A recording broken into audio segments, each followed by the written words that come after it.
some of you that were not here yesterday or walked in late, now you can hear her presentation from the beginning.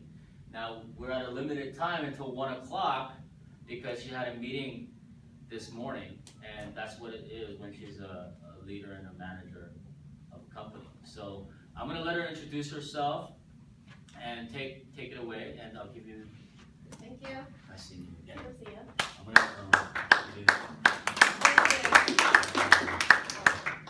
How come you don't use all those? those are all not working. Nobody goes that away? It just left that. Okay. Take a picture of the board for today and for next week, because Miss Wu is going to be erasing this so she can write stuff on the board. Just give her your full attention, please. All right. I think I met some of you. So what class is this one? This is principles. Principles. So what have you guys, are you guys okay with me erasing this? Yes. Yeah? So So, get the picture from Raymond. He took a lot. okay. So this, no pen works. And the eraser kind of works. Okay. So how is yesterday's class different from today's class? This is the principles class, just basic theory of real estate, and we go Yesterday's over class was, practice. okay. Which covers, Which covers the practice of real estate, blockbusting. so one is development. principal, one is. And then principles, we were talking about agency and financing. Okay. And So I think I recognize 3 or 4 people, actually maybe like 5 from yesterday. So I'll introduce myself again. So my name is Cindy Wu. I've been in the industry for the last 16 years, and I've been in retail for about 7, and I've been in management for, since this year. And so my background, my formal education background is in entrepreneurship, multiple entrepreneurships. I'm a Trojan. I also went to Bruins, but I'm definitely a diehard Trojan. And also in entrepreneurship, my background is in business consulting, real estate consulting, as well as sales. So let me get a little feel, because I always like to know my audience. So what was it about real estate that you haven't heard and you're curious about? Oh, me? Yeah, start with you. And And just make it like 1 or 2 sentences, I'm short for time. well, my family's really into real estate, and I didn't really share their knowledge, so Got it? I get my own. My parents are interested. I'm going into architecture, so I just want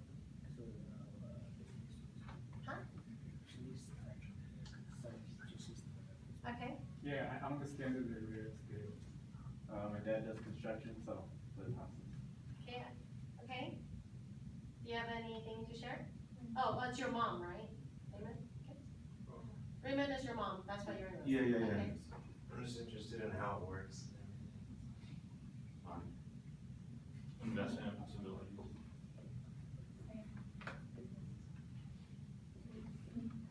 Same as in, there's so many same. What is it? Just a general knowledge. General knowledge of real estate?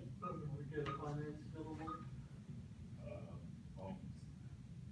You want to buy homes, right? Yeah. Okay, so let me give you a really big misconception about what being a realtor is. Being a realtor, you are really a project manager.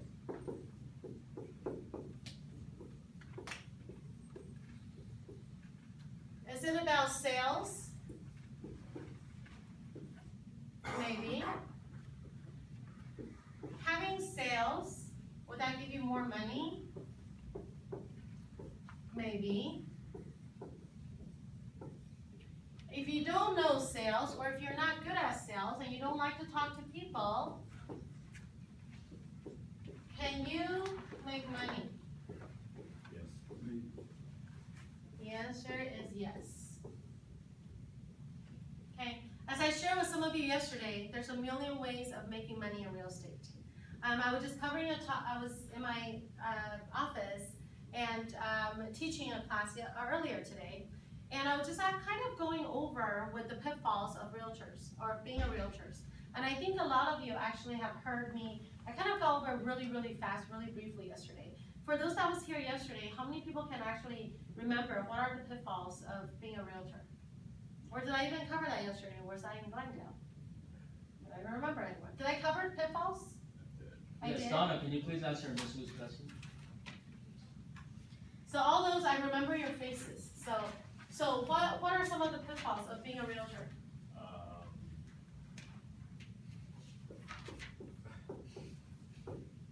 You wanna buy homes? You wanna get into investment?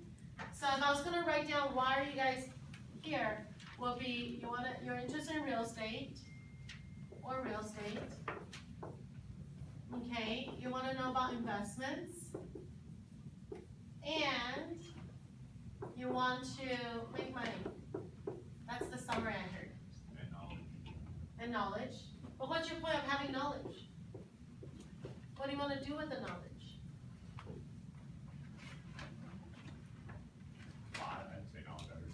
Oh, okay, thank you.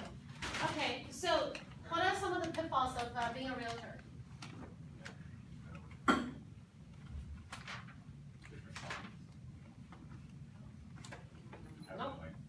Donna, why don't you help Mr. Aguilar, please? I think what was happening before I walked in yesterday. I think that's why you're saying that. So is there any pitfalls, or just on the top of your head, are there any pitfalls? Huh? Is that a pitfall? I think most people consider that a plus. Right, I shared yesterday, average transaction is about $10,000 for a realtor, each check. I was here yesterday, but can the pitfall be like realtors thinking that it's quick money? Yeah, that's kind of a part of it. Quick money. Okay, Oh, you're independent. right. Think that you're independent, very good. Independent. Am I spelling it right? Yeah. All right. One more.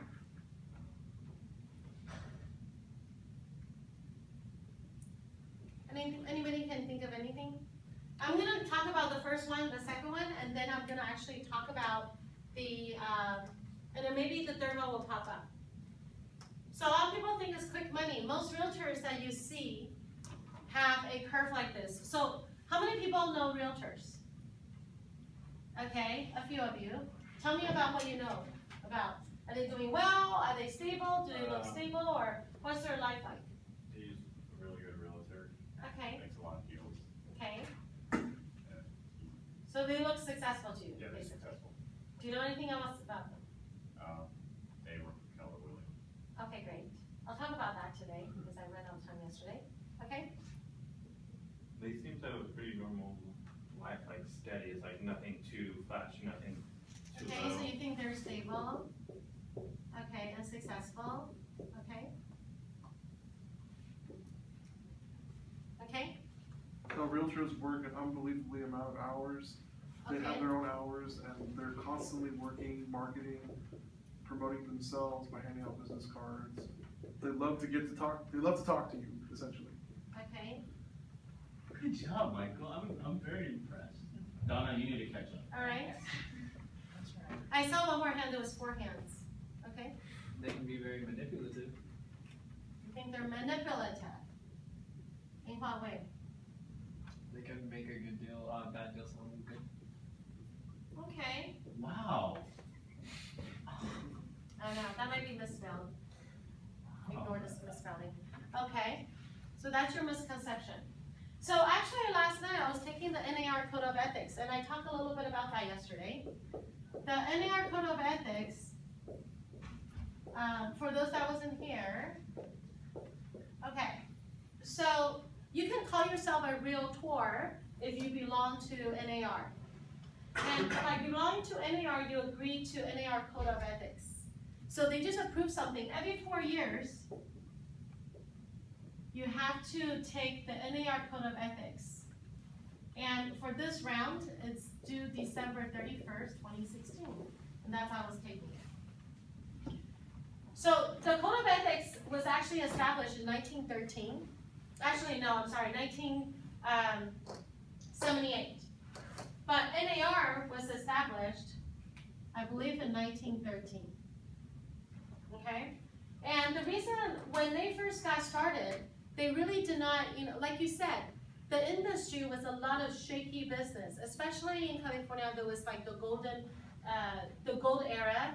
You know, that was the conception of the industry. And so really, the ones that really started the first code of ethics are the attorneys, the engineers, and the accountants.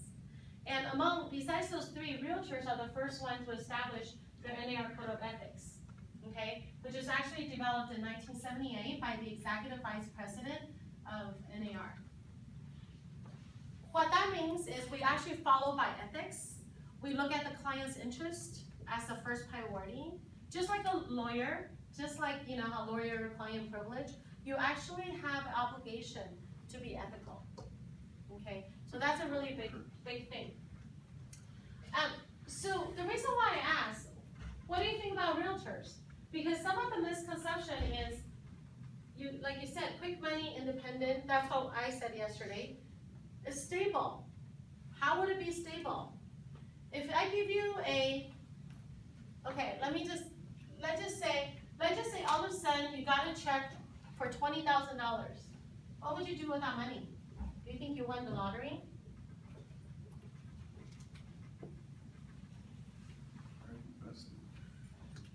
What would you do with the check, $20,000? I'd save it. You'll save it? That's a unique child. Okay.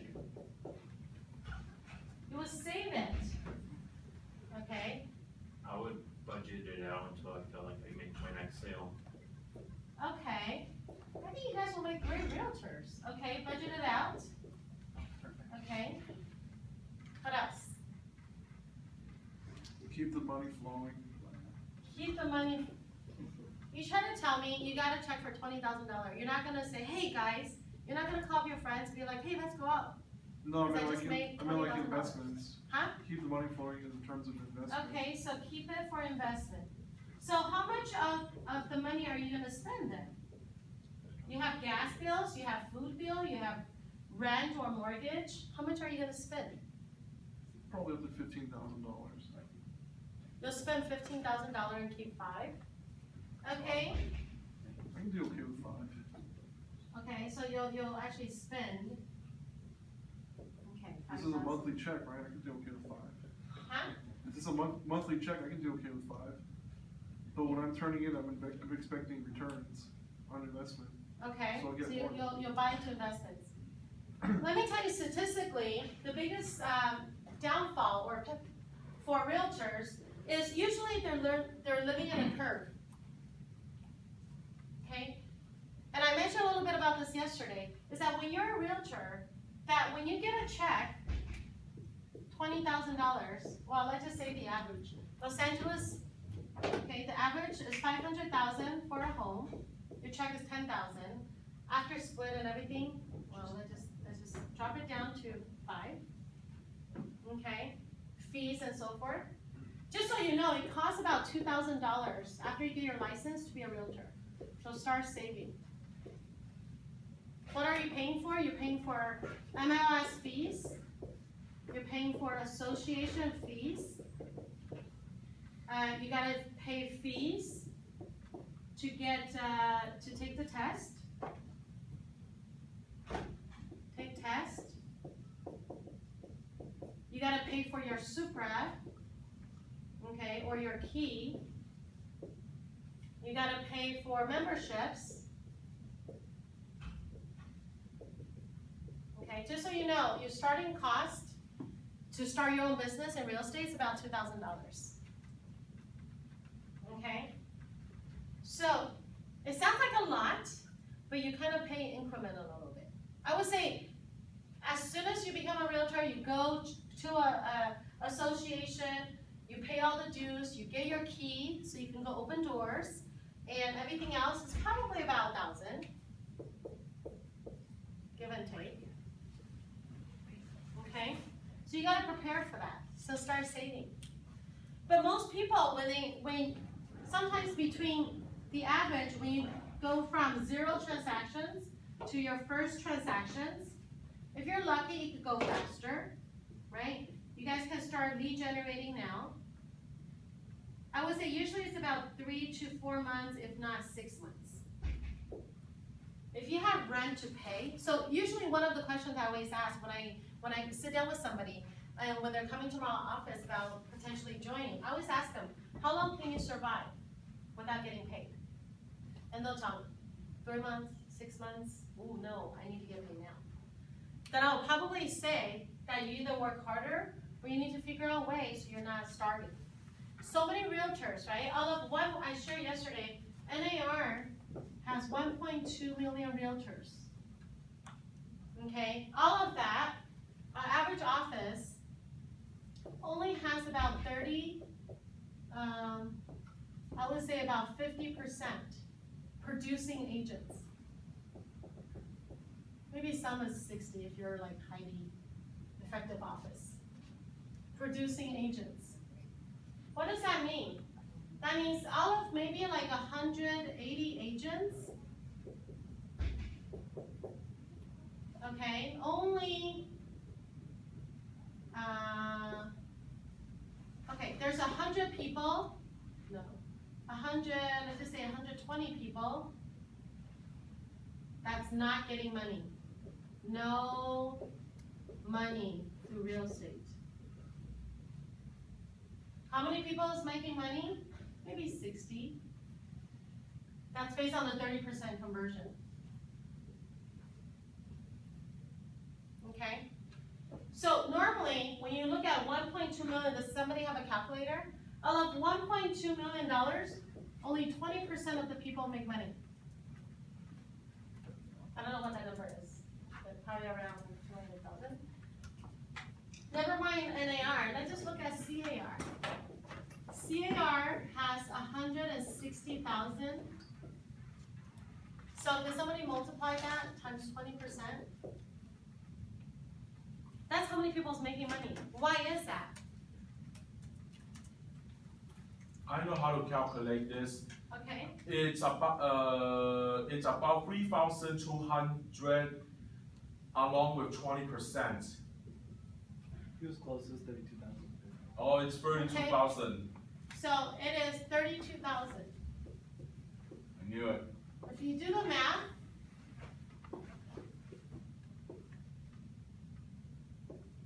$127,000 got their real estate license, but they don't make any money.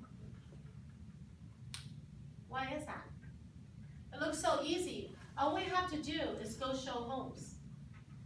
You just have to open the door, voila, you get $10,000. Does that sound like what you believe in? No, No? What do you believe in? What do you think happens in a real estate transaction? it's as you mentioned, you have to be a project manager. You are. Oh, I erased it. Maybe I should write it really high up. To be a realtor, you are in the business of project management. Do you know that? You're not in the business of homes. You're in the business of project management. I teach a home buyer seminar, and one of my first pictures, all the hands coming together to do this. Think about it. You're in an industry right now, there's technology everywhere. Even you guys can go on you don't need a realtor to find you a home. What do you need a realtor for? Everything is online.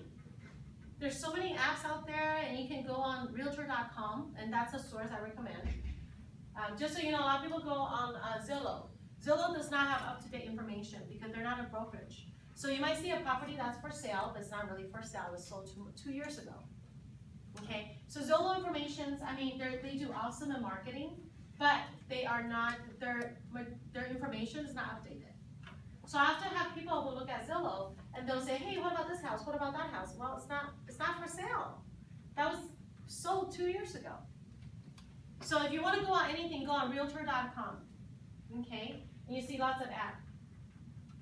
So when you actually are, so the general public now, back in the old days, yes, you need a realtor to tell you what property is for sale, because every morning they look at this book, and then that's how you know. But nowadays, you don't need a realtor to help you buy a home. Right? You can find the property online. But as a realtor, we're going to tell you, we never advise you to go to the seller to represent you as the buyer. A lot of people think that. it doesn't cost you anything it doesn't cost the buyer anything to have a buyer representation. So imagine if you're the seller.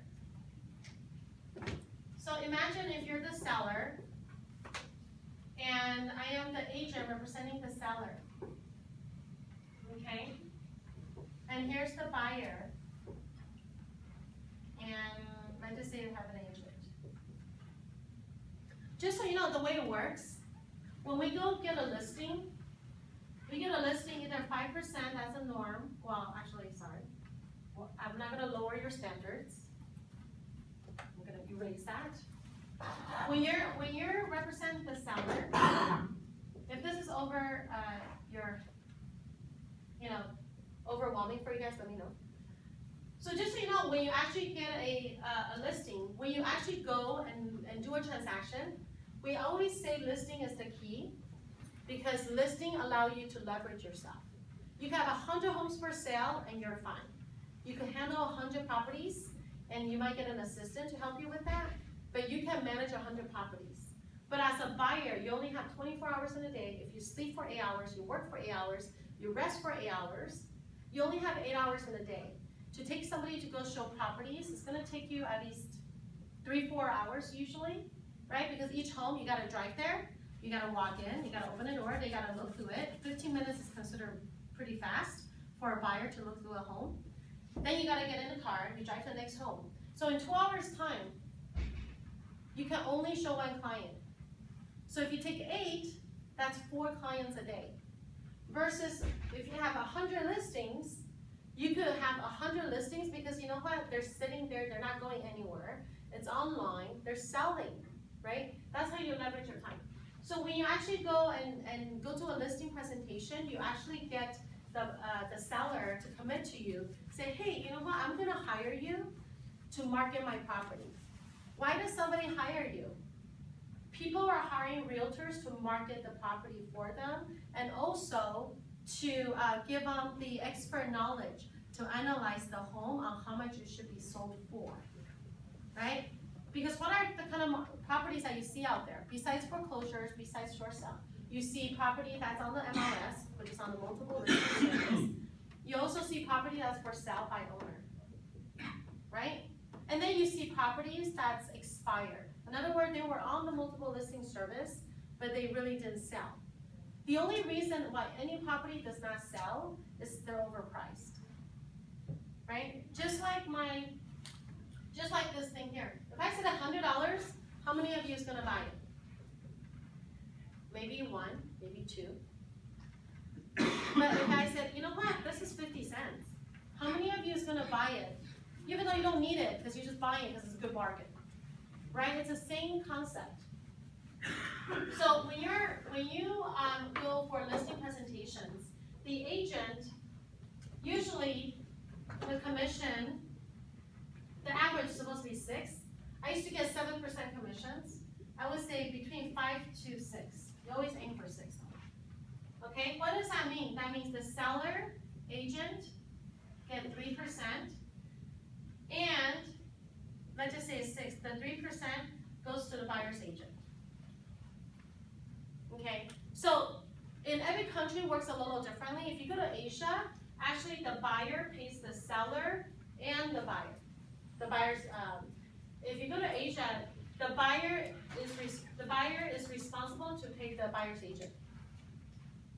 But here in the United States, here in California, actually if you go to New York, in New York we don't have escrow.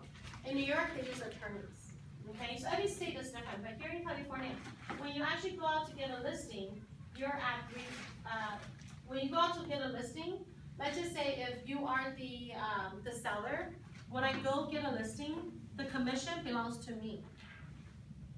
This is my commission. My full commission is 6%, and the reason why I put on the MLS,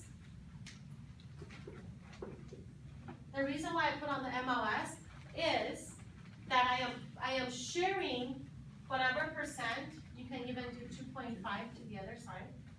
You could do 2.5% or 3%. I'm sharing half of my commission by putting it on the MLS, saying, hey everyone, I have this property for sale. Who's gonna help me find a client? You understand that concept, right? The listing commission, the whole entire thing, that's actually my commission.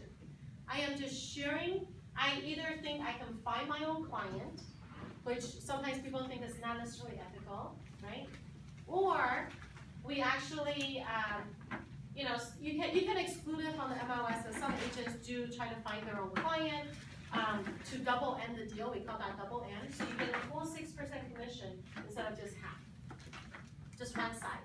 So when we actually do that, we just have to make sure that you're being, because we have a fiduciary duty to our sellers. Make sure that you're still being responsible. Make sure you're still getting your seller the maximum dollar that they can get. So most of the classes you go to, they're gonna say that, you know what, it's to your seller's best interest to put it on the MLS, the multiple listing service, okay? So when we have it, it's basically me, one, I can maybe even hold it for a week or 2 weeks. I can have the seller sign, hey, we're gonna exclude it from the market, from the multiple listing service for a week or 2. I'm gonna try to market it on my own, see if I can find my own buyer that matches what the seller wants, right, or higher, okay? Or I'm gonna put it on the MLS, I'm gonna say, hey, I'm gonna share either 2.5% or 3% commission with the public. Any of you finds a buyer, guess what? I'm going to give you 2.5%, 3%. Okay. So when we actually do that, is the buyer's agent that is kind of on the, in a way, not necessarily on the mercy of the seller, but a lot of it depends on the seller. The seller basically makes a lot of decisions, and obviously the buyer can choose to buy that property or not. So, kind of going back to this part here. So it takes you, okay. So it takes you about, everything you do today, you get paid 90 days later. Okay, that's just the norm in the industry. So the reason why you see the curve is because, let's just say you just got your license today, and you don't have any clients, you start lead generating. I talked a little bit about the machine, I talked a little bit about the machine. You start lead generating, it may take you a month to 2, maybe sooner. So from 2 to 3 months, you're gonna actually maybe open escrow. That's considered extremely fast, or that's considered fast. Open escrow, and maybe in month 4, you get paid, or you close, okay? But let's just say you don't have any savings, right? So what happens here, or what happens here? The number one mistake that most people, most realtors make is we have the curve. You see some realtors, one day they're like super lenient with their money, and the next day they're like super broke. Because they're all living in this cycle. So when you actually are here, let's just say you open escrow, you know $10,000 is coming. You saw an awesome deal on Groupon to go on vacation, cost $2,000. Guess what? You're like, well, you know what? I'm gonna get paid here, so I'm gonna spend it first. Most realtors spend their money before they close. Well, I won't say most, but some spend before they close. Because sometimes there's a long curve. There's agents of mine that hasn't done a transaction in like 9 months, a year. So guess what? You're just adding up your debt. By the time you get paid, you're just paying backwards, right? So you're starving again. I have agents who has a check for like $70,000, $80,000. And you ask them, where's your money? Like a month later, 2 months, they're like, I don't know, it's just gone, right? You just end up buying a lot of stuff. So this is the same thing no matter whether you're a realtor or you know, when you're an independent contractors. They think it's quick money, so therefore they are not budgeting it, okay, and they're not saving it. So what we tell you statistically is that out of $100 you make, your cost of doing business is about 30%. Your cost of, 60, and then you should have 40%. I'm gonna actually go through a quick computer thing and I'm gonna show you guys. So what we're looking at is you need to save it. We tell you is you should actually save between 10 to 20% of your money to reinvest into your business, to continue to market. So when you do get your license, you wanna not do this thing. You wanna maybe try to have some money saving. Don't spend it before you close. Once you're close, set on the percentage. Okay, it's very hard to do, but you gotta do it.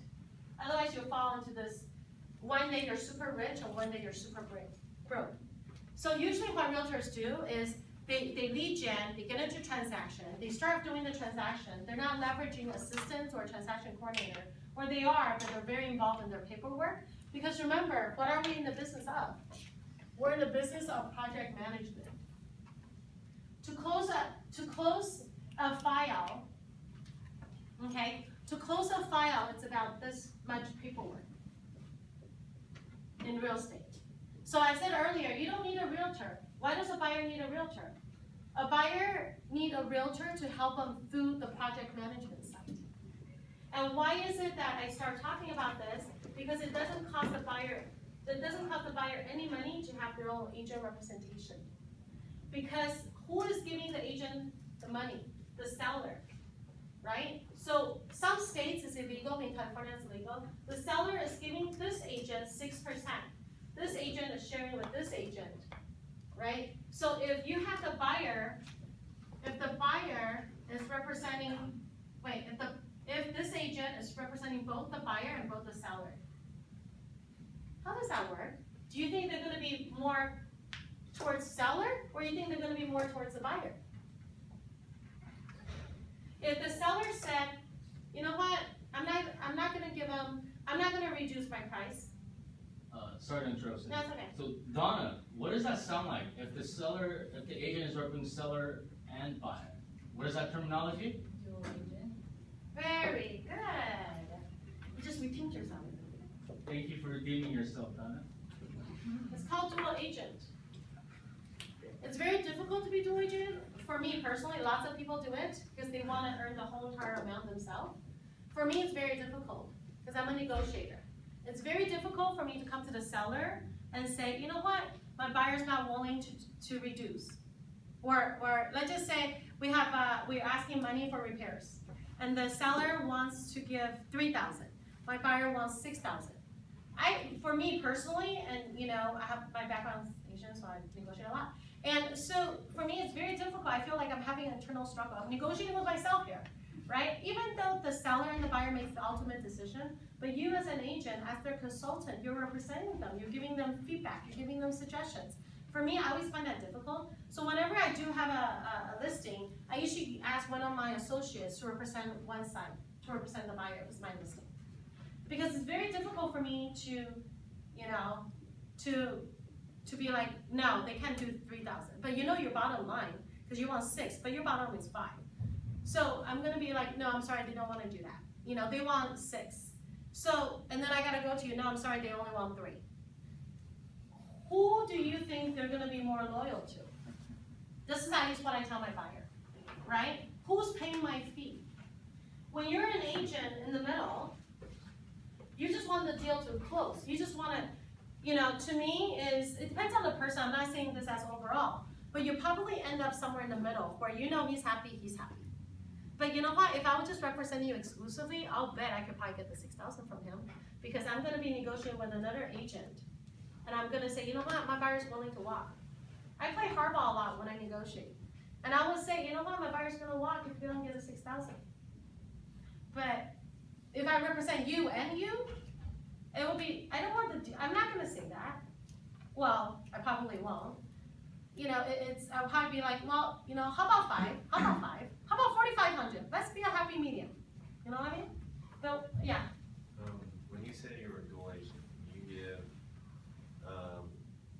you split it up and you give it to one of your associates, you always still stick with the seller, right? You would never give them the seller and then become the buyer. Yeah, I usually, you're right, yeah.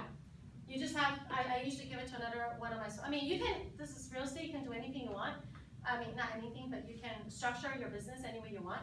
And so usually I give my associate to be negotiating with me. And you still give them 3% or you just be like, it's all No, yours? usually I give them, I mean, it depends how you structure it, but usually I might give them like a referral fee or, Oh, okay. or something where you split the deal, whatever, you become partners in the other end. So anyway, so any questions about this? So I was saying earlier, so in the general public, you have to understand when you actually get your license, you gotta explain to your client, anybody can go online, this is what I tell my buyers, anybody can go online and find properties now. It's not like in the old days, you have to go to a realtor to find properties. All the property is online. The realtors do have some limited opportunities for investment opportunities and all of the MLS, so not properties that's not on the market, like pocket listings, right? And then that sort of thing. But you, as a realtor, your primary job is project management. Because there's probably 10 to 20 things that can go wrong in every single real estate transaction. And let me just say, when you guys get your license, you wanna jump into the water. I always say real estate is like water. It's constantly moving, or it's like the ocean. It's constantly moving. Don't think you're gonna step into the water and think, you know what, I'm gonna figure this water out. Because literally, you could get your license yesterday, you could get your license 5 years ago, 10 years ago, 20 years ago. Or you can talk to somebody who's been doing it for 50 years. They may be a little bit more familiar, but there's never two transactions that's the same. So whether you've been in business 50 years or you're brand new on your first day, you're gonna experience something you never experienced before. Just when you think you saw it all, you'll see something new. Because it's like, real estate is like ocean, it's always moving. You always have different dynamics. You never know what's in the deep sea. They always discover something new, right? It's the same thing. So don't step on the side. You always want to jump in. That's what I tell all of my new agents. Don't go to classes forever, ever, and say, you know what? I'm gonna learn everything. Once I learn everything, then I'll jump in. And because you'll never learn enough. I've been in retail for 7 years. I have probably about 12 or 15 designations, as he says. You know, I have some of the higher, the ones that's harder to get, like CIPS, Certified International Property Specialist, Certified Residential Specialist, which is like a PhD in residential real estate. Does that mean I know everything? No, because you know what, it's always changing. When I first got into real estate, I was like, you know what, I'm gonna go learn everything. Then I don't have to worry about it anymore. But then I realized, you know what, oh my God, they're always coming out with new things every year. And something is always changing. Technology is changing, apps are changing, this is changing, that is changing. Our contract changed about 40 things last year. So you think you're gonna go learn all the contracts? No, because the contracts change every year. So the best thing for you to start making money, even with you without license, because you can still make money without having a license. You can go on CAR.org, and also, you can go on CAR.org and type in unlicensed assistants. You can see everything that you can do as an unlicensed agent. Do you know, as one of the biggest movement in Keller WIlliams right now is ISA, Inside Sales Associate. Do you guys ever get like those cold call people? Like, hi, like Time Warner people, do you want to buy a phone? Do you want to buy a satellite? Do you want to buy DirecTV? Or do you want to buy a phone? Do you realize you guys can be an inside sales associate right now? You can literally go get leads. When you're not licensed, you cannot talk about money. You cannot talk about the price of the home. You won't even know what to talk about, right? But you can go ask your friends and family right now, or anybody you know, say, hey, do you know anybody who's thinking about selling, buying, or investing in property? You can start doing that right now. And guess what? When you do have a lead with somebody who's interested in buying, purchasing, you can refer it to a real estate agent. You can't get paid, if you're not licensed, a real estate agent or brokerage cannot pay you. Okay? But, depends on where you are in the track. Sometimes it takes people like a year to buy a home, right? If you're 17, start building that relationship with all your friends now, because you can buy a home when they're 18. Right? And yesterday I gave an example of a poster child, 19-year-old who bought a home, 3-bedroom, 2-bath with $1,000 down, right? So you can start having that conversation with them. Everybody can start looking at the market. When they all turn 18, they can buy a home. Some of the things, so you want to be an expert in loan programs. If you're a veteran, you can buy a home 0 down. If you're the kid of a veteran, you can buy a home with 0 down. If you have a bachelor's degree, all you need is a diploma and a job offer. You qualify for a home. You do not need a 2-year history. If you're a kid of a veteran, you can buy a home. Yes. Yes. Even if they're buying a home, Yeah, as a veteran. So let me tell you, as a veteran, you could buy as many homes as possible, and they just lifted the limit. You could buy $100 million home, 0 down. As a veteran, they can buy any home they want as their primary residence. So if you have somebody that you know that's a veteran, then what they do, if they have a VA loan right now, they refinance their loan. So they have conventional, and then they get into another home and turn it into a VA loan. I think you do that As many times as you want. Yeah, you could do it like every year. You could build wealth through real estate with a VA loan. And I just heard that from somebody who specializes in VA loans. Well, when you said the kid with the job offer, Huh?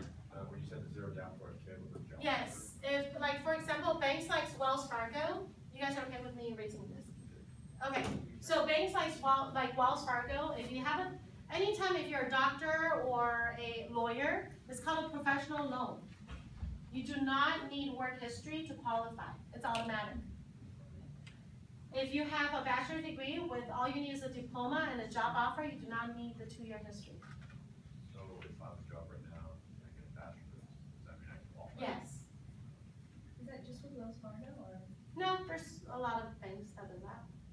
So, you know, I said it yesterday, there's a loan for everyone, for every situation.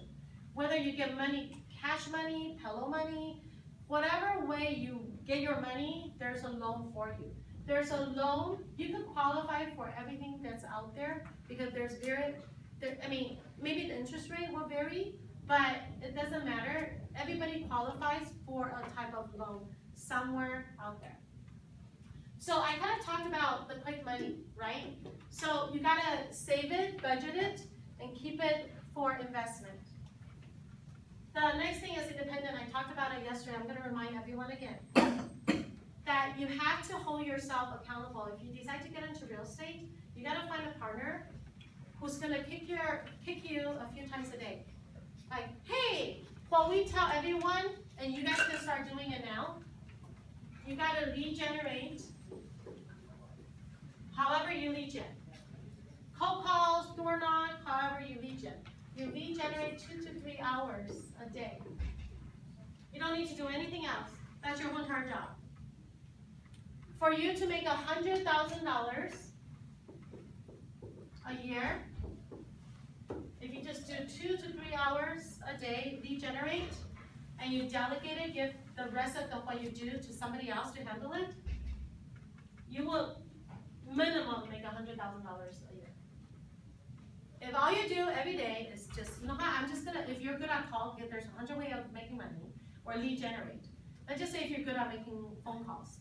You know, a lot of people door knock. I'm not a door knocker, I wear heels, it's not my thing. But you know, a lot of people have success with it. A lot of people think it's great, they like the person. For me, it's, you know, walking a block, it's like, oh, this is so long. So I'd rather be on the calls, because I feel like I'm much better on the calls. Everybody's different, you find your niche, you find what you're good at. Let's just say you're good at phones. You're gonna call 2 to 3 hours, like a cold call person. You're gonna call 2 to 3 hours a day. You're gonna follow up on your database. Another key I'll give you guys is if you have a database of 2 to 3,000, you can sell that business. So if you guys want to get a kickstart in your real estate career right now, gather an Excel sheet, put name, phone number, email, address. Start gathering, look at your phone on your spare time. That's your homework. That you're gonna put name, phone number, email, and addresses. And obviously, most people now, everything's on your phone. You don't have their email, maybe on Facebook. But you're gonna gather, you're gonna say, hey, I'm just calling, I'm updating my database. What's your email? And you probably talk to some old friends you haven't talked to for like 10 years. And then you're gonna say, hey, do you know anybody who's thinking about selling, buying, investing in real estate? That's all you're saying. When you get that lead, give it to me or give it to Professor Kim. We'll refer a realtor to you. And you can't get paid now, but you can have that credit and we can pay you when you're licensed. So guess what? Quick question about selling a business. To purchase a business, to purchase a real estate business, do you have to have your broker's license? No. Her question is buying a real estate business. I'm gonna tell you, if you wanna make money, don't buy a real estate brokerage. Because everybody loses money. No matter which office you talk to, you make money as a real estate agent. If you're in a business of managing people, you think, you know what, I'm gonna buy a real estate office. Because you know what, I'm gonna make a ton of money. No. Right now, I'm talking to an office, yeah. May I also add to that? Not only is Ms. Wu is correct in saying that, you make more money out there in the field than you would managing an office and doing all the bookkeeping and all of that stuff. And as she mentioned, 30% of producing agents, if you got 1,000 people and 30%, only 300 agents are working and trying to carry that office together, you got rental space that has the cost of the computer, IT, and all of that other stuff. But Cindy making more. She's making more money out there in the field, selling $1.2 million homes each month, right? Yeah, I'm making about 1/4 of what I'm making as an agent. Really? Uh-huh. So it's not. But it's a passion that I'm in management. So it's not worth it to buy it. Think about it. Or you get like. And this is a good segue for me to get into KW. $10,000. No matter what brokerage you're with, co-op banker, you're gonna start 50-50. So you get 50% or 5,000. You have the receptionist. You have overhead. So I'm just gonna tell you, I went to see a company. They have about 5 agents, but they had a brokerage side. He lost $1 million in 3 years, opening up his own brokerage. I talked to another office that has about 50 agents. They're not making money. If you want to make money in real estate, it's not get into brokerage. It's be a top sales agent because you're earning on commissions. That's the point. So this is a good segment for me to get into Keller WIlliams a little bit. So I'm going to tell you the special pens. I'm going to tell you a few special things. So I'm a team leader with Keller WIlliams, which is the #1 real estate company in the world. Okay. So since it's opened about 30-some years ago, it's only gone up in trend, but never down. Okay? So you have traditional brokerages, which is like Hopewell, Remax, Berkshire Hathaway, Century 21. They're considered traditional. We're not traditional. So Keller WIlliams not only is the largest real estate company in the world by agent count, we have over 150,000. We're in 35 countries. Okay? And what's also very unique about it is that we're also the #1 training and consulting company in the world. Second place is Jeffrey Lee. So we always say Keller WIlliams is not a real estate company. We are actually a training consulting company, but so happen our product is real estate. We're in the business to invest everybody to be leaders in their career, in their community, and we are invested in you, treating you like a stockholder or a stakeholder of a company. So I'm going to tell you 5 different things, 5 things about Keller WIlliams that's very different than traditional brokerage. And don't get me wrong, every brokerage has their pluses and minuses, but obviously I believe in what I believe because you know what, Keller WIlliams is the best restaurant I've ever ate at. So I'm here to share why I think it's the best restaurant I've ever ate at. You get the concept, right? It's an analogy. Because I checked out, I mentioned yesterday, I used to be with Co-op Banker, and I know a lot of people at Co-op Banker, I get it, it's a different model, okay? So there are 5 things very different. Traditional brokerage, you have the brand, the agent is below it. When you're promoting, there's a certain marketing guideline, your sign has to be so big with their name, your name has to be so big, traditionally. So you are standing behind somebody's brand. When you market, you are marketing that brand. Keller WIlliams is different, we believe you are the brand. Because we believe in entrepreneurship. So we believe you are the brand. That's why whenever you see Keller WIlliams signs, they never look uniform. you always see like whoever's name is like huge, and you see a little KW. That's because we believe you are the brand, and KW is there to support you. The second thing that's very different is most traditional companies, usually you have your commission minus the expenses, the profit, the owner keeps it all. Whether you're corporate owned or independent franchise. At Keller WIlliams, we have the commission minus the expenses, the profit. The ownership group takes 52%. The rest of the 48% is shared among agents. That's why we believe every single agent with Keller WIlliams is a stakeholder. Okay, everybody has a stock in it. Okay, the third thing is very different is, if let's just say, you know how whenever we go to a restaurant, we really like the restaurant or a bar, whatever, we always bring our friends there.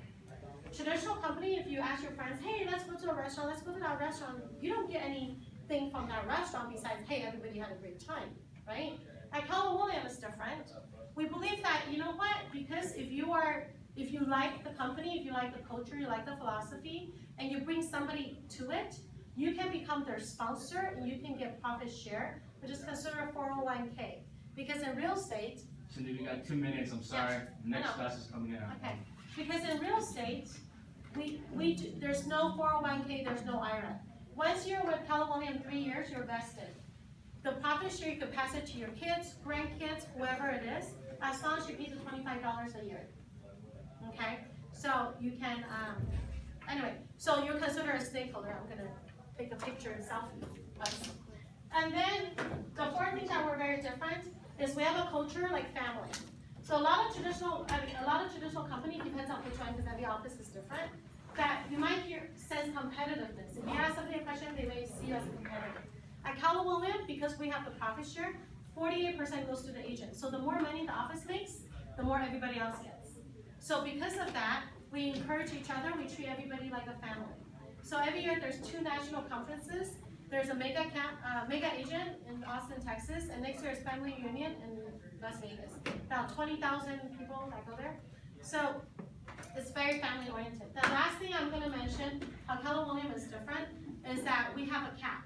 So no matter what your split is, whether it's 50-50, 70-30, 80-20, that once you, like for my office, once you do about 3 million in sales, like sales volume, sell 3 million houses, so that's 6 houses a year, right? If you average at 500,000, once you reach 3 million, you're 100%. You become 100% agent, you keep 100% of the commission. So that's our whole entire, the biggest difference between Keller WIlliams and the other traditional companies. And then, we just have to do a selfie. She has some Any business questions? cards that she's gonna give you. Oh yeah, and I have business cards. Also, I'm very happy. Look up. So I'm very happy to meet with you guys individually, consult, or do a group session maybe, and I can go over like down payment assistance, buyer assistance, and so on. Any questions? Also, I forgot to announce because we're lacking time because the next class is coming, but she needs a transaction coordinator and a Oh, desk yeah. assistant. Contact Cindy Wu, she's gonna give you her business card. If you can speak Mandarin and Cantonese, that's even a big plus. So, Cindy, you might wanna give them the business cards right now because students are leaving. Okay. We'll get the business cards before you leave, please. Okay, so I have my business card here, yes, I'm looking for transaction coordinator.